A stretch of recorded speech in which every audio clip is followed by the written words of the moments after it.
clicchiamo su action, viene aperto action, ci spostiamo in include funzioni PHP, perfetto, e come vedete ora il percorso è corretto e quindi va a caricarsi correttamente il file di riferimento. Se vuoi creare il tuo CMS e programmarlo in base alle tue esigenze, sei nel posto giusto. Salve a tutti ragazzi e bentornati sul mio canale, io sono Odla. La scorsa videoguida ci siamo lasciati con l'impostazione del nostro editor per la modifica dei file. Oggi, come permesso nella scorsa videoguida, andiamo a caricare i nostri file da modificare all'interno del nostro editor. Per prima cosa andiamo a verificare come poter tramite il PHP stampare del codice all'interno del nostro editor. Quindi ci spostiamo nel nostro file e all'interno del div contenitore dove viene caricato il nostro editor apriamo il PHP e utilizziamo la prima funzione in PHP che si chiama file get contents, aperta e chiusa tonda. La funzione vuole in ingresso il file da richiamare, richiamiamo per esempio il file privata.php e questa funzione restituisce sotto forma di stringa testuale il contenuto del nostro file. Ora, per poter funzionare, infatti se salviamo e premiamo F5 il risultato non cambia.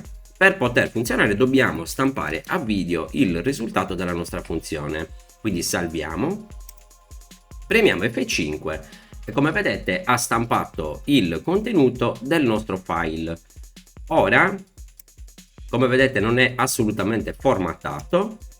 Perfetto, ora dobbiamo andare a convertire il risultato della nostra funzione utilizzando un'ulteriore funzione in PHP che si chiama HTML special chars. HTML special chars e racchiudere il risultato della funzione file get contents. Quindi salviamo, premiamo F5 e come vedete ora al caricamento della pagina il nostro editor ha stampato correttamente tutto il contenuto del nostro file. Perfetto, quindi in questo modo abbiamo visto come caricare di default del codice, quindi il codice racchiuso all'interno di un nostro file all'interno del nostro editor. Ora ci concentreremo sui file PHP e quindi nel nostro file gestione file gli diremo che se si tratta di un file PHP vogliamo che ci venga attivato il link relativo per il click e al click vedremo di caricare il file corrispondente all'interno del nostro editor. Quindi innanzitutto gli diremo all'interno dell'else, quindi se si tratta di un file, gli diremo ulteriormente if est è uguale a PHP, andiamo a definire il contenuto da stamparci e nel caso sia un file PHP vogliamo che ci stampi oltre al nome del file anche il link per inoltrare i dati, quindi definiremo una variabile che la chiamiamo click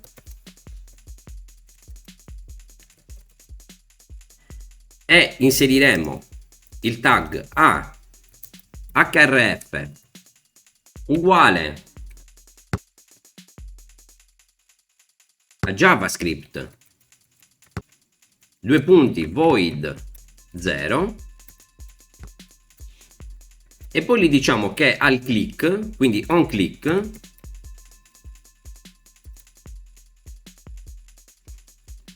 ci richiami la funzione open file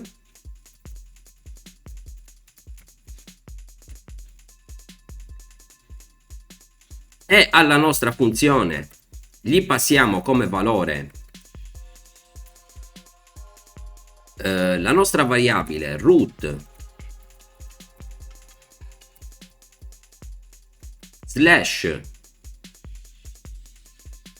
$i, quindi il percorso completo del nome del file da aprire, chiudiamo il tag A ci concateniamo la nostra variabile i e per finire chiudiamo il tag a, quindi ci stampi questa stringa di testo.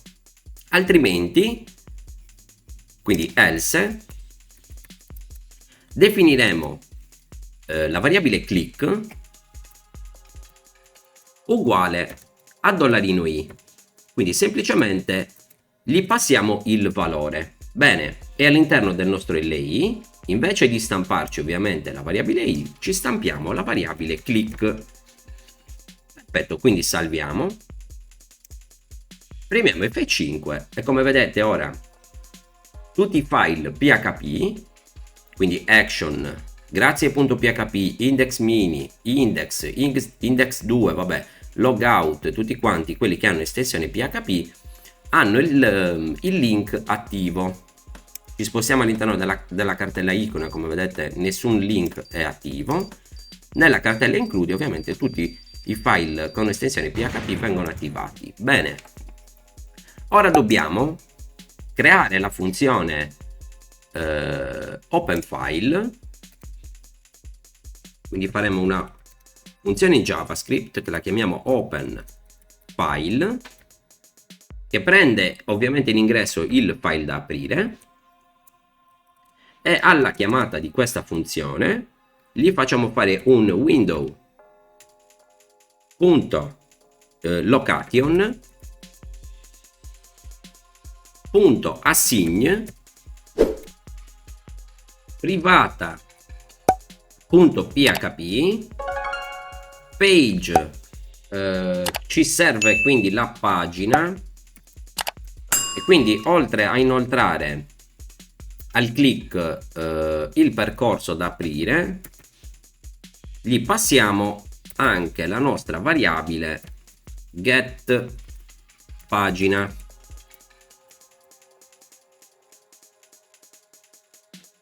Perfetto, qua ci va una virgola, non un punto, e quindi la nostra funzione open file, oltre a ricevere il file, riceverà anche la pagina da aprire, e quindi window location assign privata php pagina uguale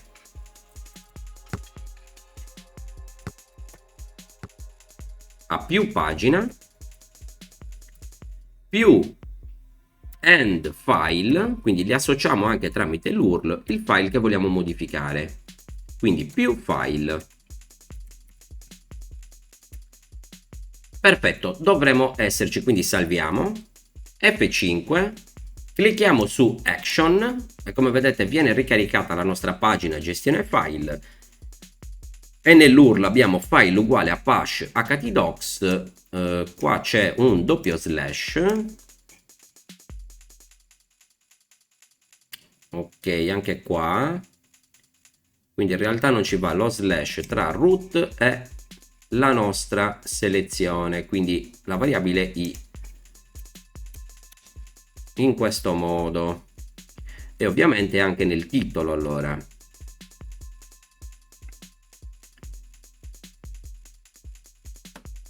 nel titolo qua ci va soltanto root i, quindi salviamo, F5, clicchiamo su action.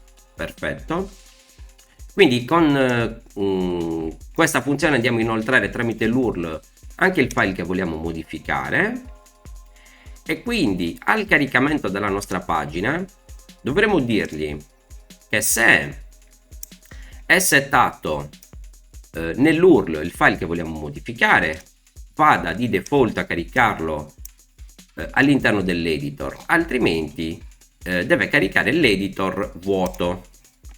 Quindi gli diremo, prima della generazione della nostra tabella, gli diremo if isset get file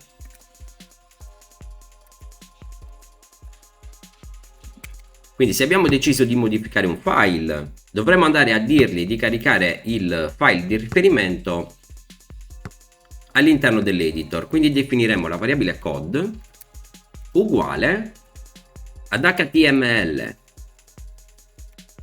special chars di file get content. Come valore gli impostiamo ovviamente get file,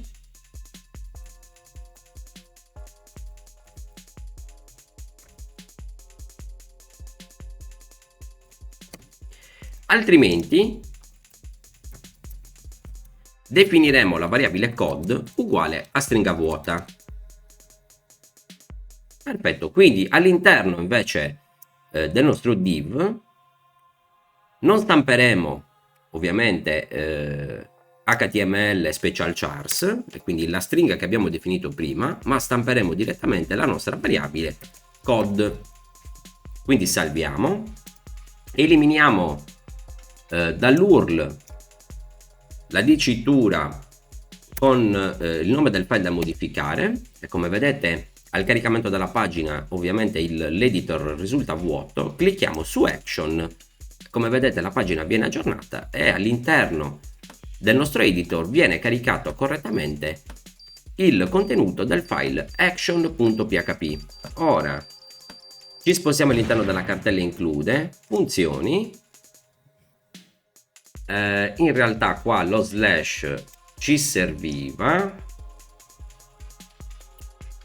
allora ci deve essere qualche errorino, quindi allora ripristiniamo lo slash tra root e i in questo modo. Bene, e andiamo invece ad eliminare lo slash dopo htdocs, credo che sia questo che va poi a inserire un doppio slash, quindi salviamo, F5, clicchiamo su action, viene aperto action, ci spostiamo in include funzioni PHP, perfetto, e come vedete ora il percorso è corretto e quindi va a caricarsi correttamente il file di riferimento. Bene ragazzi, anche per oggi è tutto. Se vi è piaciuto il mio video lasciate un mi piace, se non siete iscritti al canale iscrivetevi.